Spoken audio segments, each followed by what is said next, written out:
J'ai souvent été pris à partie de la façon suivante. Où est donc l'utilité de l'eau? À quoi bon ce baptistère? Après tout, c'est une chose spirituelle. Si nous nous unissons avec Christ dans sa mort, dans sa mise au tombeau, c'est une affaire spirituelle. L'eau n'y est pour rien. C'est en esprit que nous réalisons la chose. L'eau est donc bien superflue.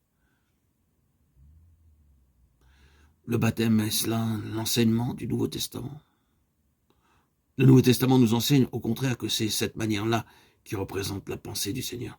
S'il est vrai que l'eau n'a aucune vertu en elle-même, qu'elle n'est pour rien dans le résultat spirituel, dans ce sens qu'elle ne saurait éliminer notre vieille nature et que, dès l'instant où nous disparaissons sous les eaux, ça ne veut pas dire que nous disparaissions à tout jamais. Néanmoins, c'est le moyen de rendre un témoignage. Nous attestons qu'en ce qui nous concerne, en tant que nous sommes une partie intégrante de ce vieil organisme, de cette ancienne création, nous disparaissons avec elle, loin de la face de Dieu.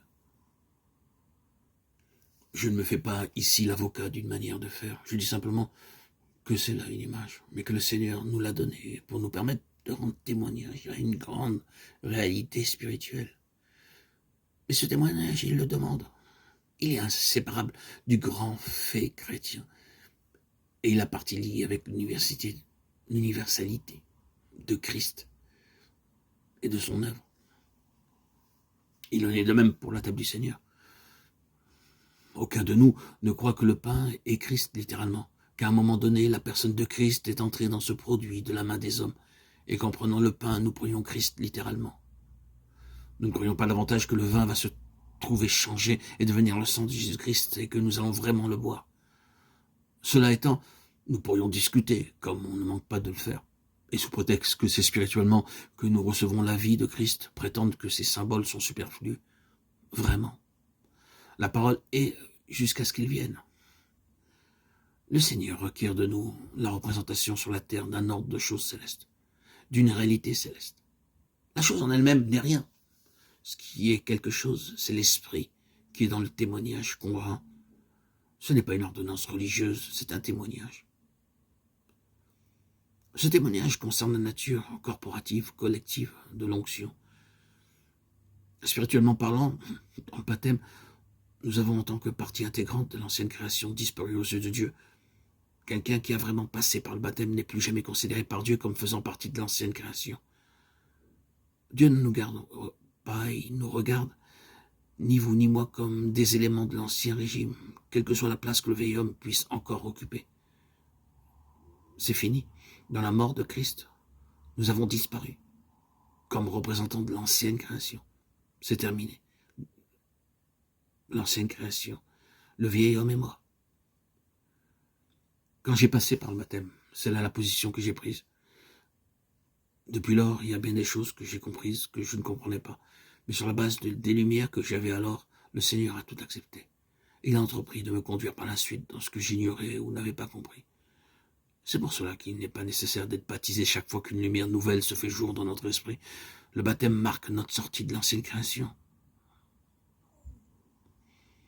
En nous relevant de ce tombeau symbolique, nous nous déclarons ressuscités avec Christ comme partie intégrante d'une nouvelle création.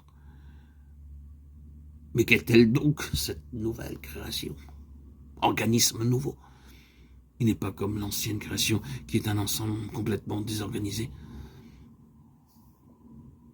Toutes les articulations de ce grand corps sont disloquées, toutes les fonctions s'accomplissent dans la mauvaise direction. Tous les réflexes se donnent à rebours, tous les mouvements sont à contresens.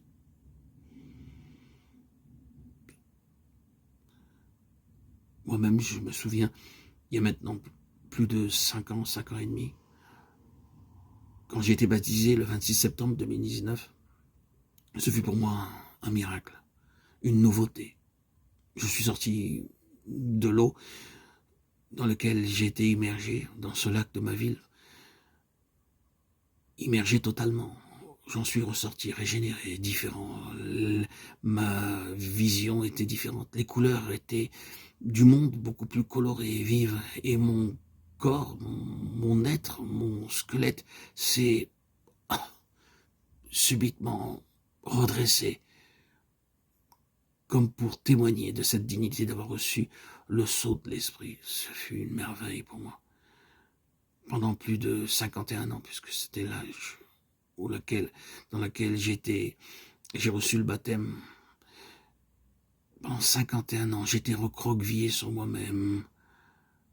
Si je reviens en arrière et je me rappelle de ce qui a été cette personne, cet Arnaud, qui était pendant près de 51 ans, sans aucun sens, sans aucun ancrage dans la vie, perdu un peu partout, bipolaire depuis mes 17 ans où je ne savais pas où j'en étais, avec des crises existentielles répétées, avec des hôpitaux, des médicaments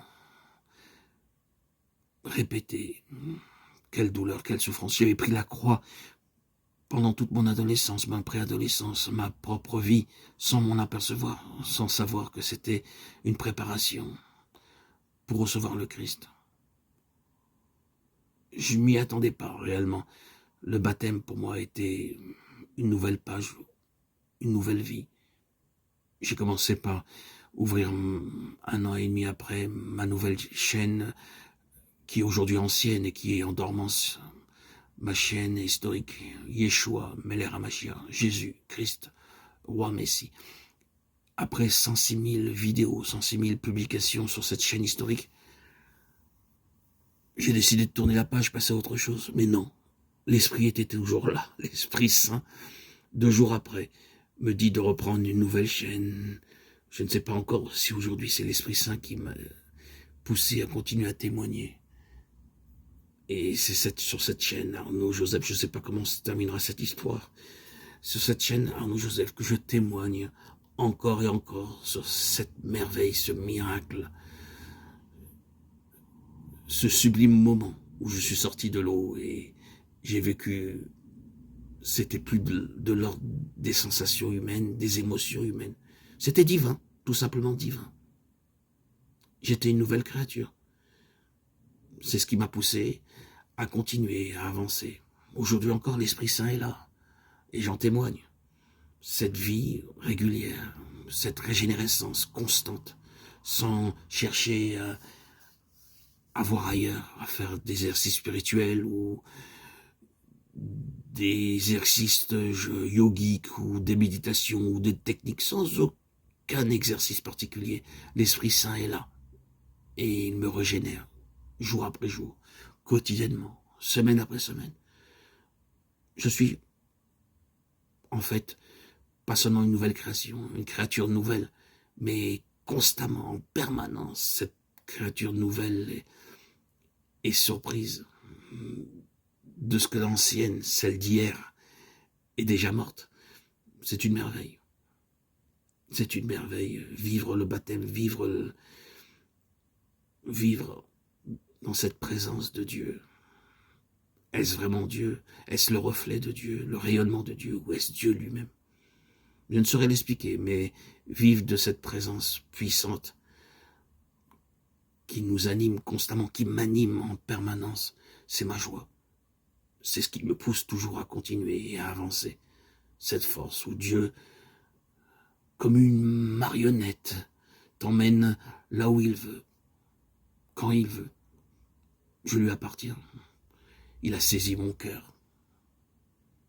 Je suis à lui. Bon. Si, ici, c'est un des nombreux témoignages qui me tient à cœur et que je ne m'attendais pas à vous en parler. Mais c'est une merveille. Heureux celui qui a été baptisé. Heureux celui qui a mis sa foi en Christ.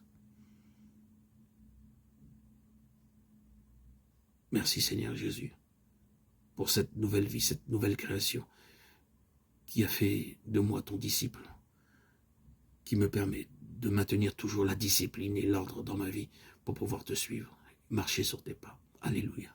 Gloire à Dieu, au plus haut des cieux, et paix sur la terre aux hommes qu'il aime. À toi Seigneur, tout honneur, toute gloire pour les siècles des siècles. Alléluia. Alléluia.